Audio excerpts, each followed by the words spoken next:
How you guys doing? Hey, Tony.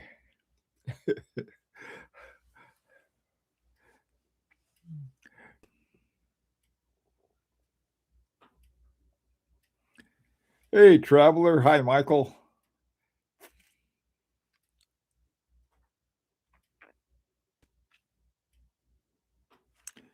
Hey, Jimmy, Isa, Dominic.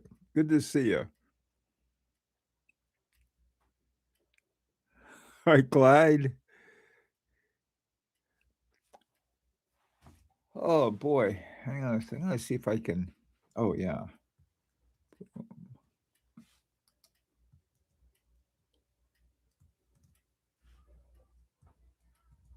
yeah. There we go. Hi, Jeff.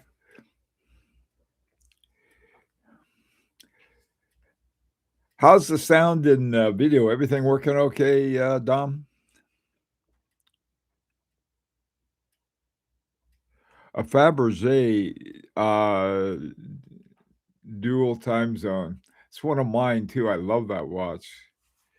I mean, it's really funny. The dual time zone. The interesting thing, I'm pretty sure that has an Agenor movement to it. Hey, Allie, how's it going? Hey, Lee. Hi. I'm glad to see they let you out over on the weekend. Do you have one of those ankle things that they can keep track of you with, Lee?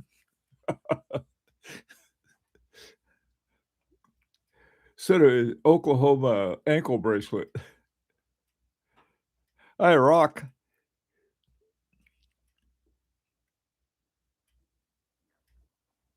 Oh, wow. Okay, guys. Um, it's 0 degrees here in New England, at least where I am. My wife informed me it's really 3 below. I'm never right. Anyhow, I thought it'd be a good time to talk about what it takes to make a great watch. Now, since I've been involved with Larique for a number of years now, and Larique is coming to a very important. I don't want to call it a crossroads. It's sort of a level. We're going to be a Swiss cooperative very soon, and so that will then we'll be able to open up a Swiss bank account and everything else. Now I talk about that because creating a great watch does take money. When I used to fly, people were talking about aerodynamics, and what really keeps an airplane flying is money. Anybody who's flown will know what I mean. Hi, Glenn. Oh, how are things in Colorado? See that? Yeah, I think the New England Patriots played them. They came in second, so that's not bad. Everything else in Colorado. I love Denver. Don't get me wrong. Hi, Abdul. Washington, good to see you. How's the football going? Wait till next year, Washington. You just wait.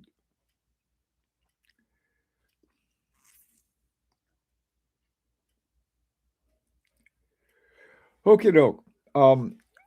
Let me tell you what I had in mind for this morning anyway. Um,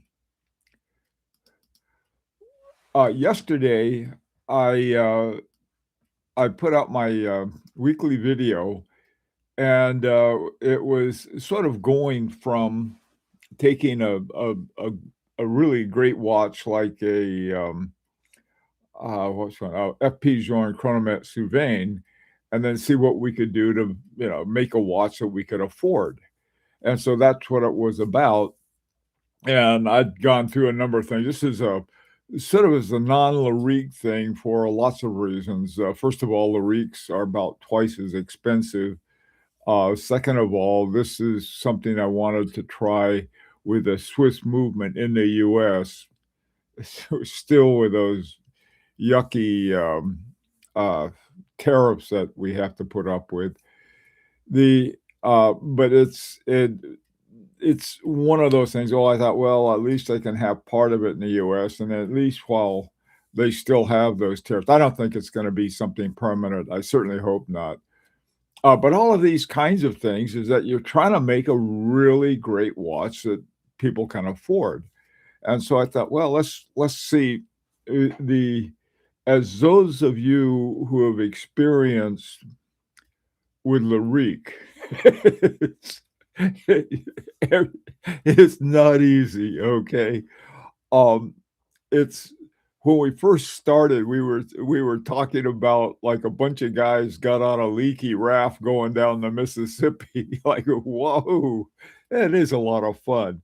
And I think this new one we're doing with Montreux's photo, what is that called?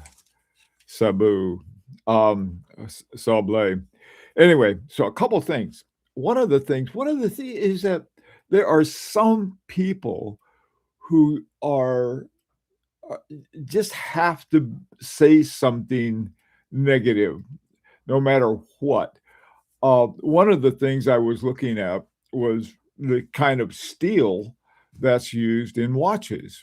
And so I was looking it up and I thought, well, Patek Philippe does good work in terms of putting a watch together other than a silicon. But otherwise, so I said, oh, what kind of steel does Patek Philippe use? And they use 316L surgical grade steel. So for the watch that we were talking about yesterday, we weren't talking about it. It was sort of in the video. It's 316L.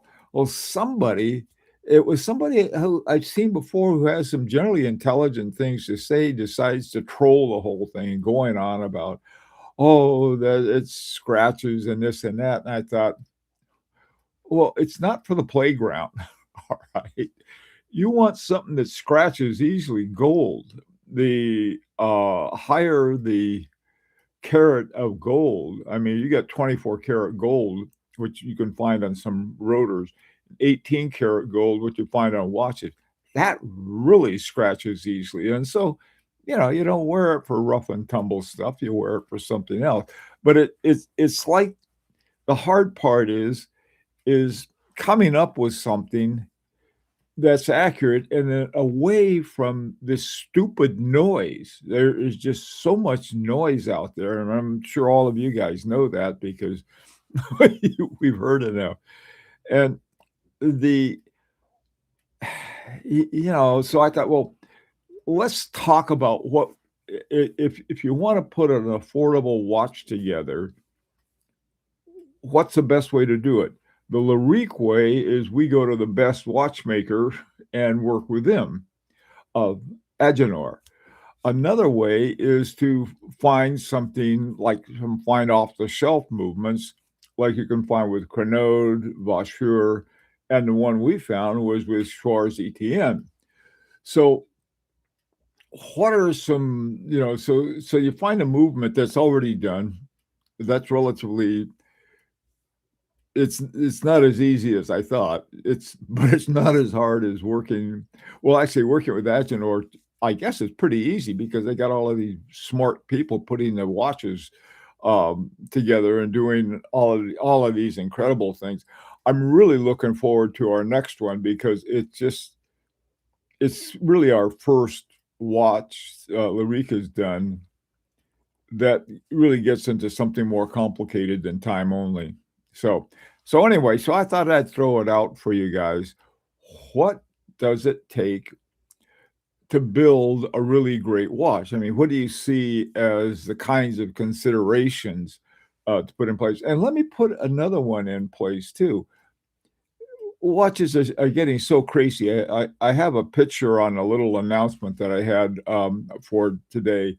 I had Gerbail Forsay's watch. Now those things are north of 200,000 now. I think they're just the prices are just crazy, and so that's why I thought, well, let's come back to earth and and see what folks can afford. Hi, David. David. What's your thoughts on Zeniths currently, especially with the rumblings that LVMH might sell them off? LVMH denied it, so it means it's probably true. Um, Zeniths is I have a real soft spot for, Zeniths because I had one of Zeniths Elite. I'm not quite sure what they're doing. Do I believe LVMH? I don't believe any watch company, right? With I believe Larique and, uh, but, most of them don't give out all the information, and there's usually a good reason, so, I don't know.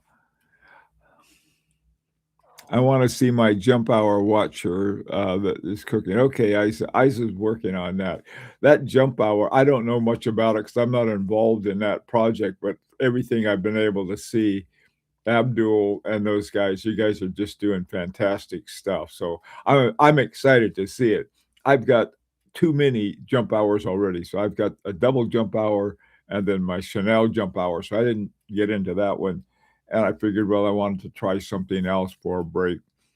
But I'll tell you uh, the ones before and after the jump hour, I'm very excited about with Larique too. In the meantime, I'm also excited about this other thing. So let's get back and what do we need to have a really, really great watch? I mean, what is involved? And this is in all aspects of it. So I'll throw that back out there. Hi, Fort George. How you doing?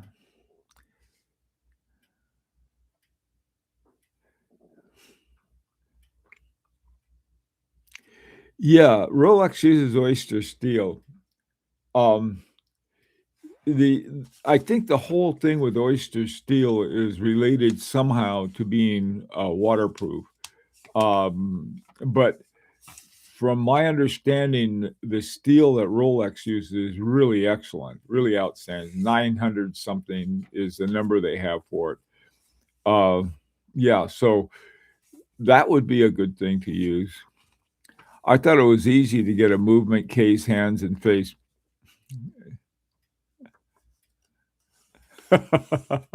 Yeah, everyone's crazy. Well, we know that.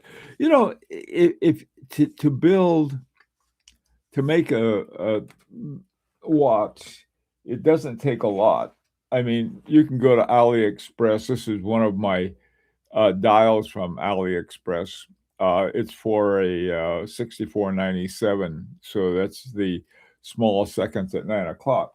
But this is not those generally, for the most part, are not for a great watch, but they're, a fun watch to build, or in my place, break.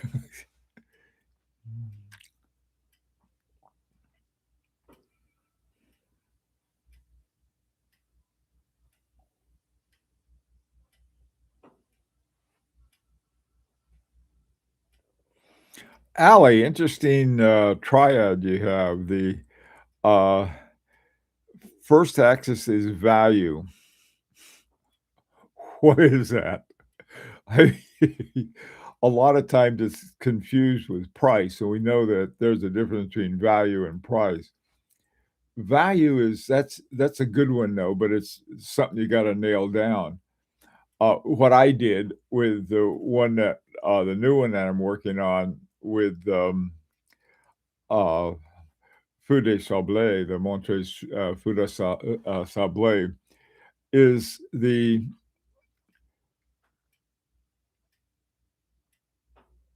Vacheron Constantin Chronomètre Souverain. Okay, so you got that. So I thought, okay, so that's value. Well, why is it value? Because I think so. I don't know.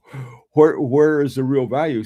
One of the things that a lot of guys, that one of the first things they want to bring up was that, well, does it have enough, for underwater? Does it have enough resistance? Like, oh, 300 meters isn't enough. What? What? That's like to me is sort of the tail end. You want to have, unless you're going to be making a diver or some kind of sports watch where you're gonna be running around in a swamp. what do you need? And that's the bottom of the swamp, a very deep swamp. What do you need other than a minimum water resistance? I know, and yeah, you wash your hands, you want that, you want maybe even in the family pool, I don't know, those things go down about 6 or 8 feet, something like that. That doesn't take a whole lot of water resistance. I wouldn't take a good watch in anyway. It's sort of one of those funny things that people they have to bring up, like, oh, that's really important. I got news for you. It's not. Um, and on the other hand, what's the movement? I don't know. Or I think they all wrong places. Hi, Glenn. For watch build, a solid movement and also looks good through the exhibition case and sets up nice dial design, complications, attractive dial layout, nice stainless steel case, strap options. Okay, well, those are all ones I'd certainly consider. I think the thing is that with Larique and now with Feu de Sable, the straps. I've learned a lot about straps. Okay, and the one of the problems in the U.S. with straps is that anything that comes across the border, they unless it's just regular cowhide or textile or rubber, boy, they get in. They're you know, there's all kinds of issues. I had to get a special wildlife license to import rare things for ostrich. Hey, Thomas, how you doing? Tony, talking about Gabriel Force. What do you think about Stephen Force leaving the company? Do you think he would have no compete watch? Oh, I didn't even know about that, Thomas. I had I I had one of the most sometimes when you go to these watch shows, there'll be a key conversation you might have with a really top watchmaker, and he was one that I had. He and I and Adam and Bruce, the three of us, just were sitting around, and he came over and just started, as opposed to the people at the booth, the guys trying to tell everybody, and they're just mobs, and so we were pooped out at a little table, and he comes over with us.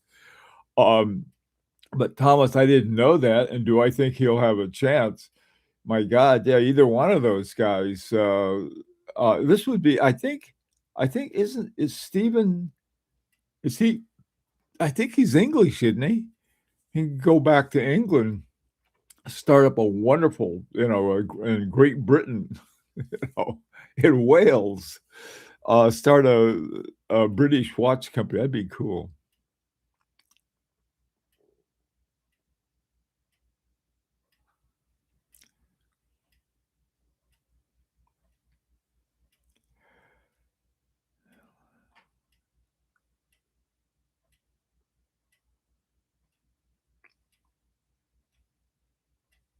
Huh.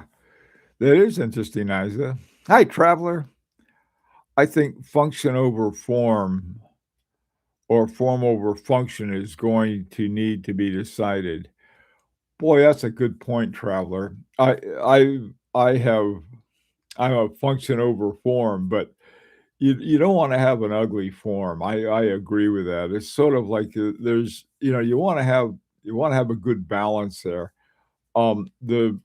The designer we've used forever with Larique has been one of these guys who knows that. Um, there's you got to be careful though with both. Sometimes form can to lead to unwanted expenses, whereas the investment should really go into a high quality movement. That's that's just my view on it. but those are important things to consider.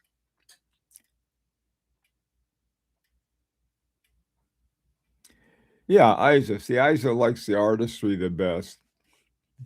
Okay. All right, Myota, here he comes. Oh,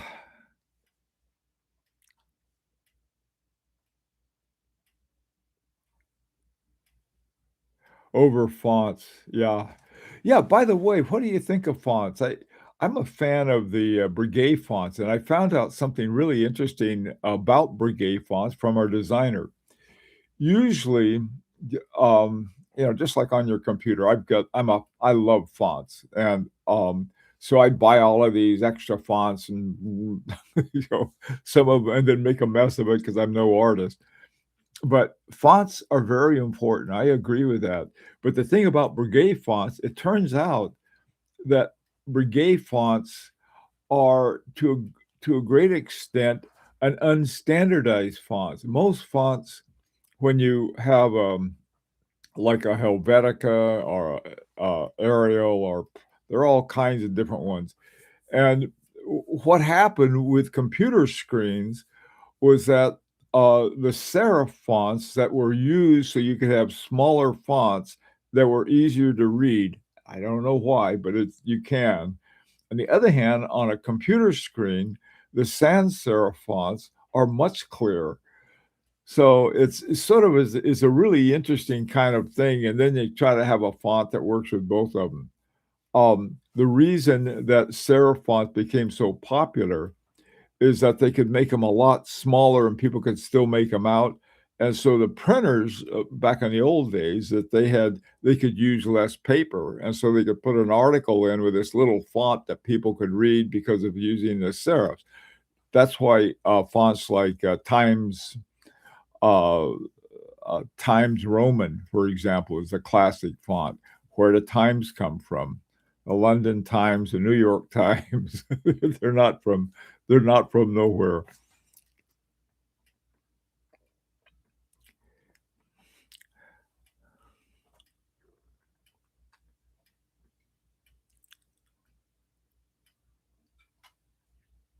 Oh, wow, okay. Hey, B-Rock, thank you. FP Jorn. FP Jorn's an interesting guy. He's sort of like depends on who you talk to. He's either the world's biggest jerk or he's really a cool guy. I got the cool guy side. All of my encounters have been very much a cool guy side. So, man of the hour and discovery. Okay, everybody, it sounds like a good one.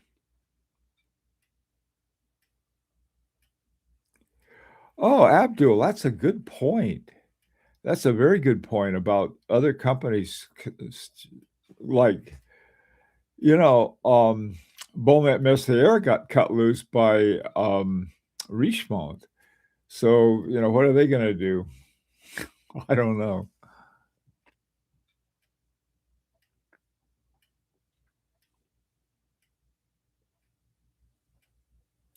Okay, nobody wants an ugly watch. I agree with that. Um, I don't wanna I don't know. I don't want a dull watch, but I don't want a bling watch. It's sort of in between. I like this is my, what is this? My Vestron Constantin Easterreeks American 1921, and I like it. It's just nice, and the I have to sort of look twice and pretend I'm driving to get the time right, but that's okay. I think that, I found the more watches I get, the more I have I you'll almost feel like the unfaithful wife, like all of these different watches.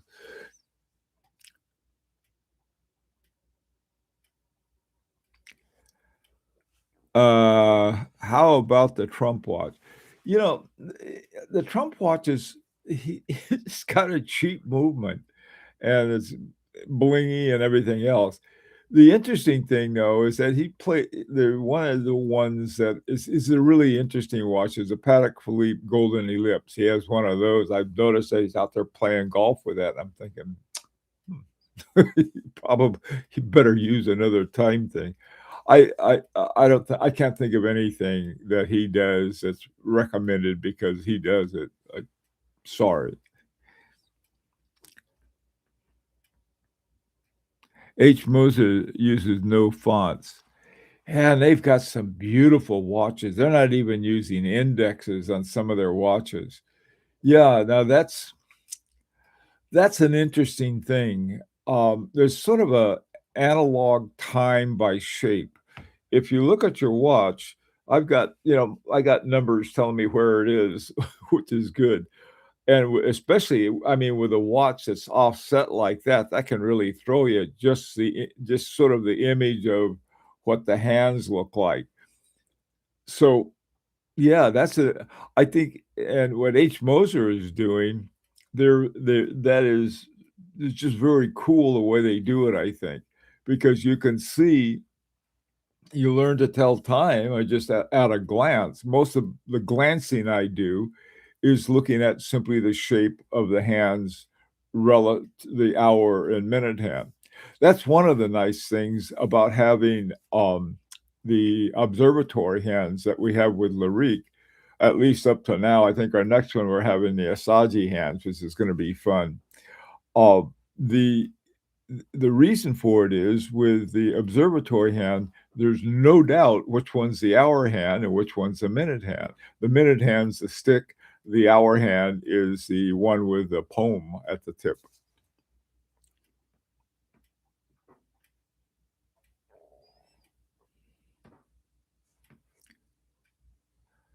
Bauhaus founts. Mhm. Gold and platinum currently are pretty expensive, yeah. Yeah, that's another thing. If your watches are made of gold or platinum, hang on to them. They're not and if you have to sell them, don't sell them cheap.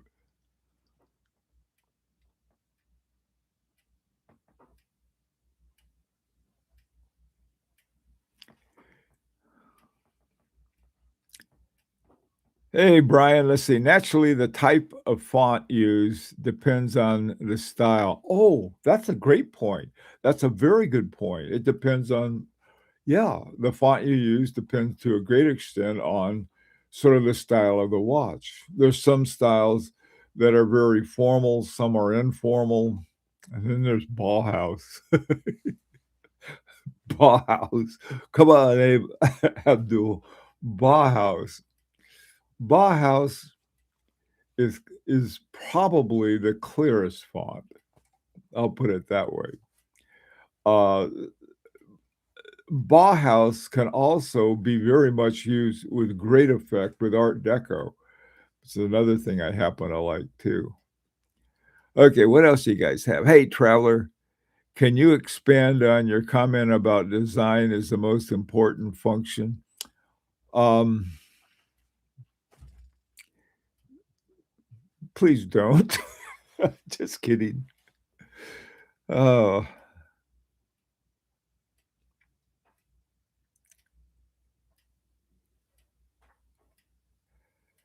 yeah, okay. Yeah, there's something else, Abdul, about style. You gotta have your own style. If other people don't like it and you love it, tough for them. It's yours. It's your watch. It's what you like.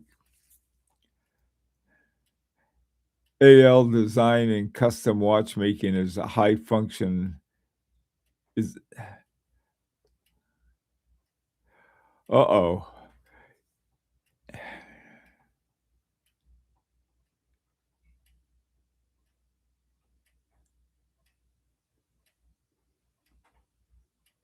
Ah, rock. That's a great question, believe me or not. Yeah, I do like Vestron Content 10. Myself, um, I like the design and most everything about the 56 with Vestron Content 10.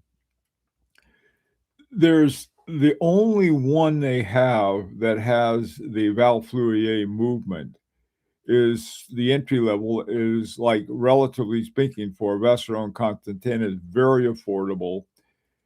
Um, they say that they have worked their magic. on the movement. What are they gonna say? Yeah, Richemont made us use the damn thing so we could have a cheap watch.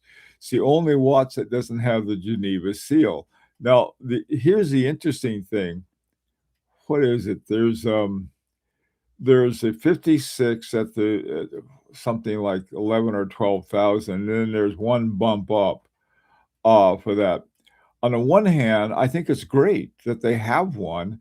It's not like a super cheap movement they put in there, even though it's very economical. Here's the thing. 2 movements were created by Vacheron Constantin.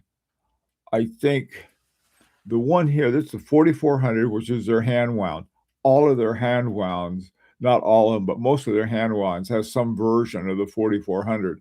And this was sort of like Vacheron took a time in the early 2000s, say, look, let's quit using somebody else's movement. Like my overseas number 1 had a Girard-Perregaux movement in it.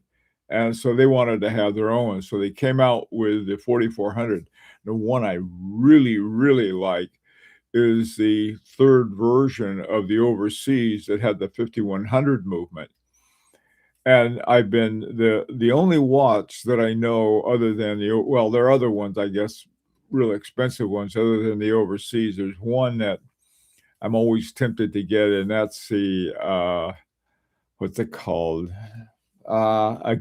No, it's called something else. It's sort of it was their sports watch, Quadrilio.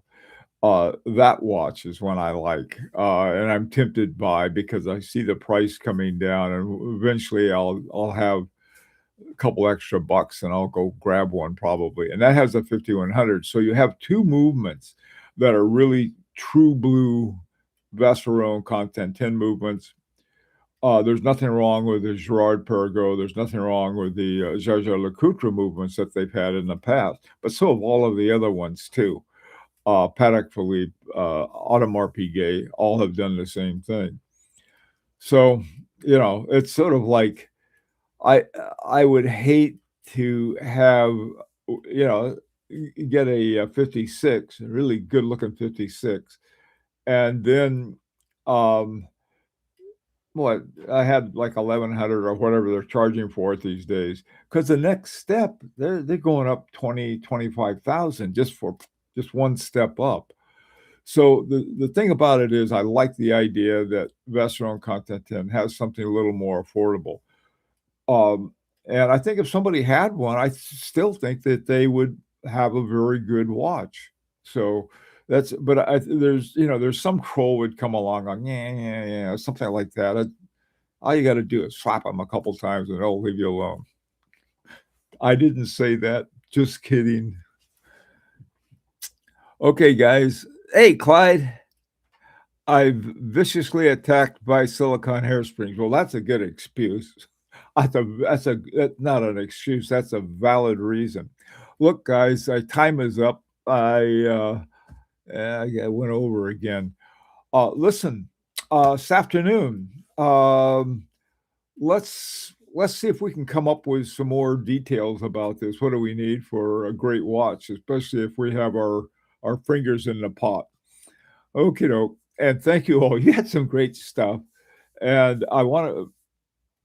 Abdul, be sure to come again this afternoon so I can give you a hard time again. Take care, guys. We'll see you later.